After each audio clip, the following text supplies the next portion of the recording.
Hello बच्चों, आप सबका बहुत बहुत स्वागत है मेरे यूट्यूब चैनल में रमा मैम क्लासेस। और मैं आपकी रमा मैम। आज मैं आपके लिए लेकर आई हूँ क्लास 10th के स्टैटिस्टिक्स चैप्टर से मीडियन। इसका मैं ऑलरेडी एक इंट्रोडक्शन पार्ट बना चुकी हूँ, जिसमें मैंने आपको ये बताया था कि अगर सिंगल सीरीज हमको दी हो और जिसमें सबकी फ्रीक्वेंसी 1 हो, ठीक है, तो उसका मीडियन हम कैसे निकालेंगे। जहाँ पे इवन और ऑड नंबर के नंबर ऑफ ऑब्जर्वेशन आते हैं तो हम फॉर्मूला कैसे यूज करेंगे। तो आपको थोड़ा सा आइडिया इस इंट्रोडक्शन से भी मिल जाएगा कि पहले वाले इंट्रोडक्शन में क्या बताया गया होगा। बाकी आप मेरा चैनल सब्सक्राइब कीजिए तो आपको सारे मेरे वीडियोस मिल जाएंगे, या फिर आप सर्च कर सकते हैं रमा मैम क्लासेस से, तो भी आपको इजीली मेरा चैनल मिल जाएगा। ठीक है, तो चलिए यहाँ पे हम देखते हैं फॉर ए फ्रीक्वेंसी डिस्ट्रीब्यूशन। ये केस 2 है कि अगर हमारा जो डाटा है जो उसको हम डायरेक्ट या इनडायरेक्ट सोर्स से कलेक्ट करते हैं, तो अगर वो फ्रीक्वेंसी डिस्ट्रीब्यूशन के साथ हमको दिया गया है तो हम उसका मीडियन कैसे निकालेंगे। क्योंकि सिंगल सीरीज का मीडियन कैसे निकालेंगे मैं ऑलरेडी आपको प्रीवियस वीडियोस में बता चुकी हूँ। फ्रीक्वेंसी डिस्ट्रीब्यूशन के साथ कैसे करेंगे, इसमें भी देखिए होता क्या है।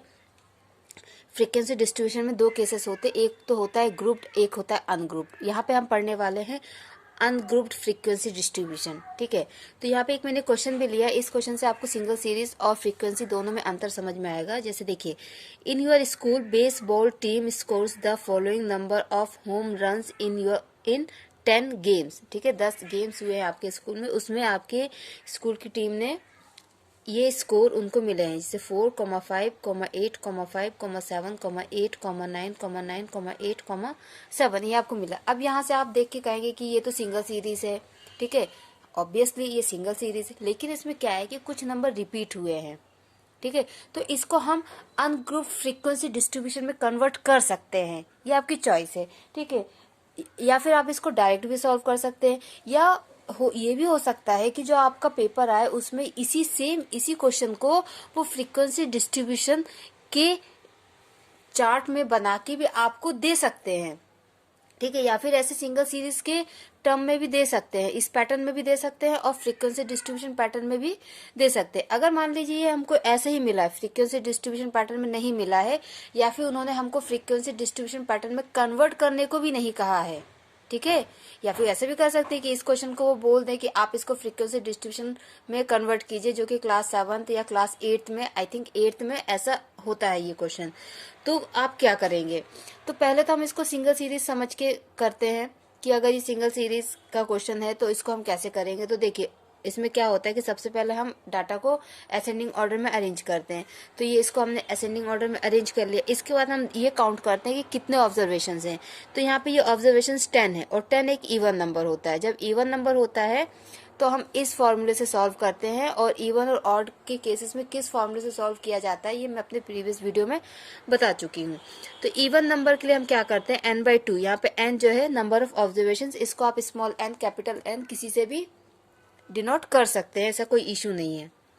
तो n/2 मीन्स 10/2। ठीक है, n/2 + 1 मीन्स 10/2 + 1। तो n/2 क्या हो जाएगा, 5th।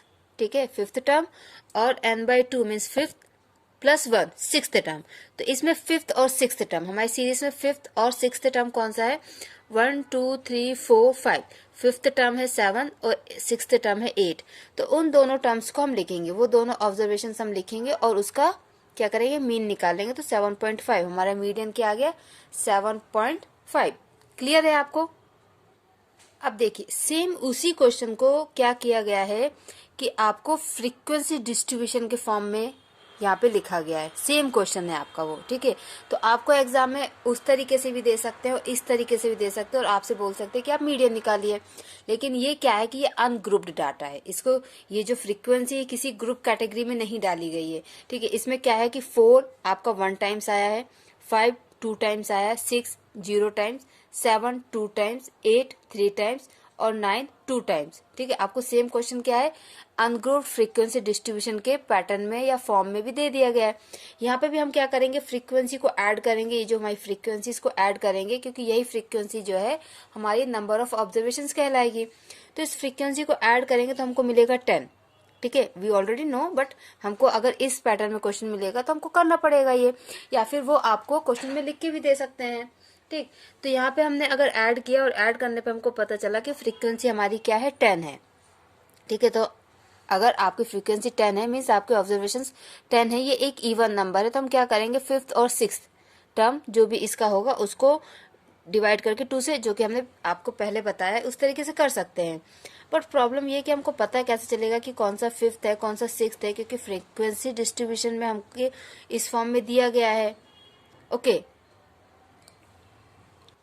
तो उसको पता करने के लिए, क्योंकि यहाँ से तो हमको बिल्कुल भी समझ में नहीं आ रहा कि फिफ्थ और सिक्स्थ कौन सा टर्म होगा, कौन सा ऑब्जर्वेशन होगा, तो उस चीज को समझने के लिए इसमें एक नई चीज ऐड होती है, दैट इज क्यूमुटेटिव फ्रीक्वेंसी।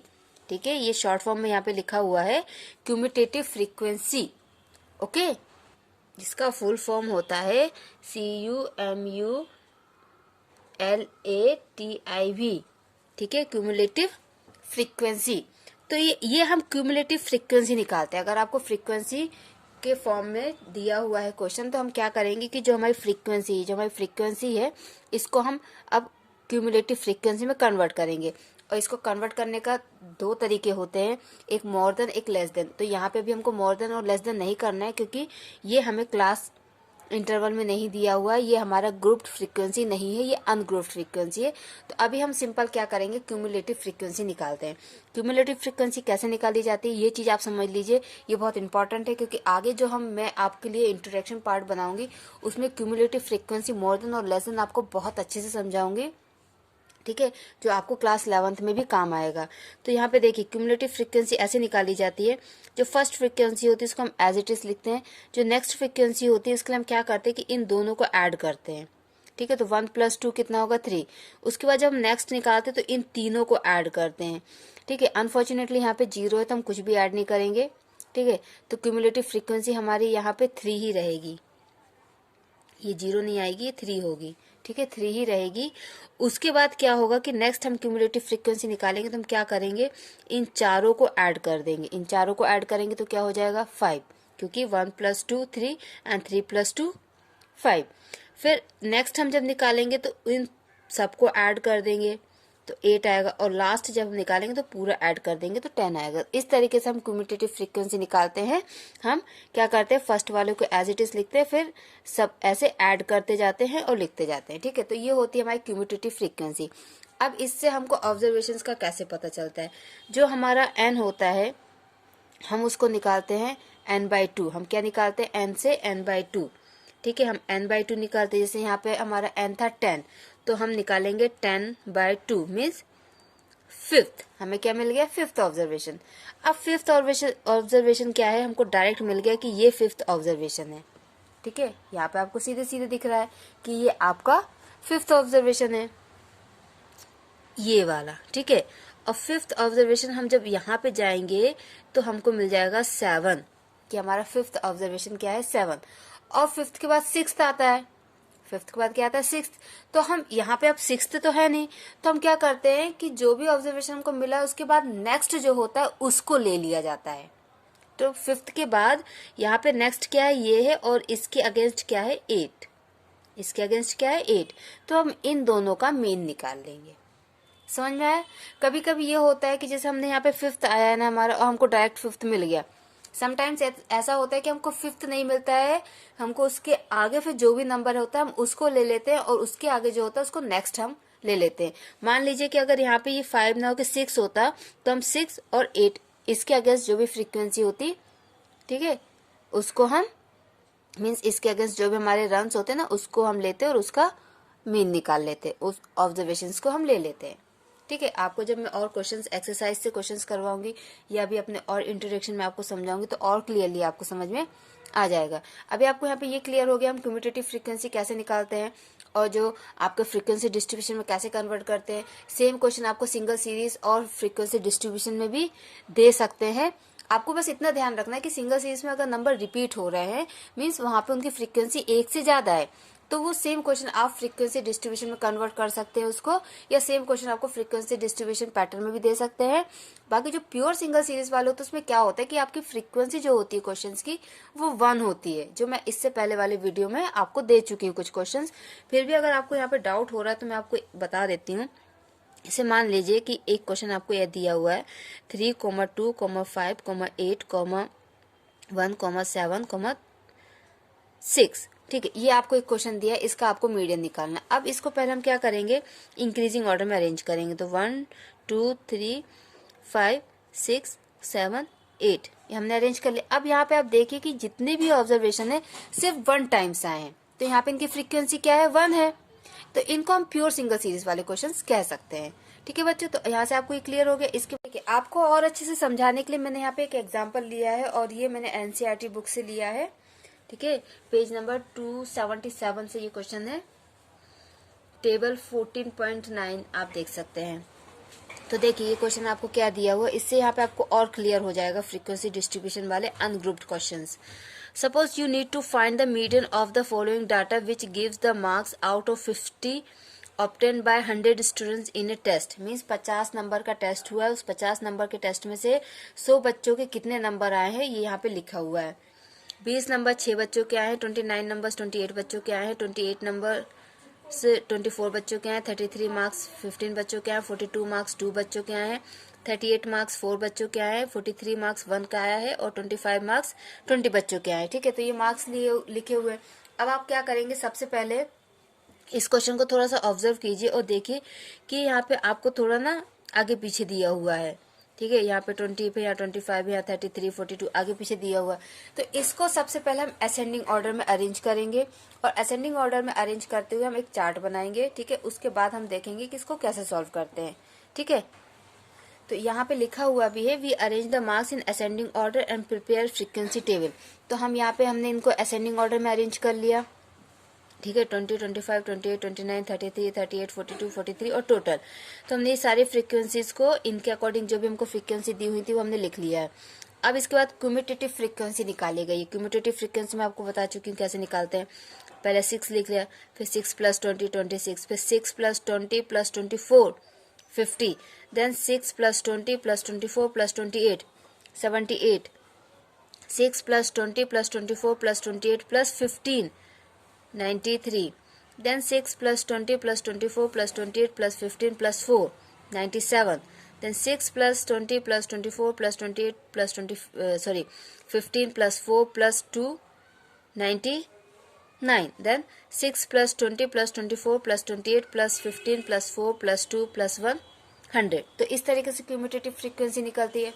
ठीक है, ये आपको क्लियर है, टोटल हमने निकाल लिया। अब इसका हम मीडियन कैसे निकाले, तो सबसे पहले आप देखिए आपका n जो है वो है 100। n क्या है, 100। आप निकालिए n/2 मीन्स 50 आ गया। n/2 आपका कितना है, 50। देखिए ये हमारा लक आप कह सकते हो कि हमको यहाँ पे 50 ये मिल गया है। ठीक है, 50 के अगेंस्ट कितने मार्क्स हैं, 28। ठीक है, अब यहाँ पे जो 100 है ये एक इवन नंबर है, और इवन नंबर के लिए हम मीडियन कैसे निकालते हैं, n/2 term plus n/2 + 1 upon 2। तो n/2 तो 50 हमको मिल गया, n/2 + 1 मीन्स 51। तो 51 तो यहाँ पे नहीं है, तो हम क्या करेंगे, नेक्स्ट ले लेंगे, मीन्स इसको 78 को। ओके, और यहाँ पे 78 के अगेंस्ट मार्क्स कितने हैं, 29। तो इन दोनों का फिर हम मीन निकाल लेंगे, 28 + 29 / 2, वो आपका मीडियन निकलेगा, जो कि कितना आएगा, 28.5। This is your median. तो इस तरीके से निकालते हैं। यहाँ पे भी आपको डायरेक्ट 50 टर्म मिल गया। अगर यहाँ पे ये 51 होता तो हम 51 और 78 को लेते हैं। ओके बच्चों, तो आपको समझ में आ गया कि कैसे अनग्रुप्ड फ्रीक्वेंसी डिस्ट्रीब्यूशन वाले क्वेश्चंस का मीडियन निकाला जाता है। इसके बाद जो नेक्स्ट वीडियो में बनाऊंगी उसमें मैं आपको बताऊंगी कि ग्रुप्ड फ्रीक्वेंसी डिस्ट्रीब्यूशन का मीडियन कैसे निकालते हैं और वो क्या होता है। ठीक है, उस टाइप के क्वेश्चंस को कैसे सॉल्व किया जाता है। तब तक पढ़ते रहिए, अपना ख्याल रखिए बच्चे। Thank you so much, bye bye.